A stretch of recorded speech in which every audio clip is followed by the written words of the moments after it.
রাজধানীর সরকারি হাসপাতালগুলোতে চিকিৎসার মান ও পরিবেশ তদারকি করতে গিয়ে স্বাস্থ্যমন্ত্রী দেখলেন রোগীর বিছানায় ছারপোকার রাজত্ব, ফেলে রাখা হয়েছে ময়লা আবর্জনা। চরম অসন্তোষ প্রকাশ করেন মন্ত্রী।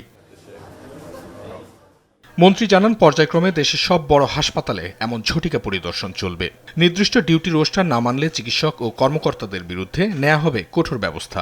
যিনি দায়বদ্ধ সরকারের কাছে সবচেয়ে বেশি to administrate the whole situation of the hospital, ওনার কাজের কর্মী অদক্ষতা রয়েছে অনেক। যেমন এই যে টিকেটিং সিস্টেমটা যেটা করেছে, মেশিন আছে, টোনার নেই, এটা দায়িত্ব ছিল কিন্তু আমার ডাইরেক্টরের দেখার, উনি দেখেন না। Lack of performing the responsibility in details, সেটার অভাব রয়েছে। একই সঙ্গে হাসপাতালে দালাল নিয়ন্ত্রণে অভিযানের নামে র্যাব আটক করা হয় বেশ কয়েকজনকে। ভ্রাম্যমাণ আদালত তাদের শাস্তিও দিয়েছে।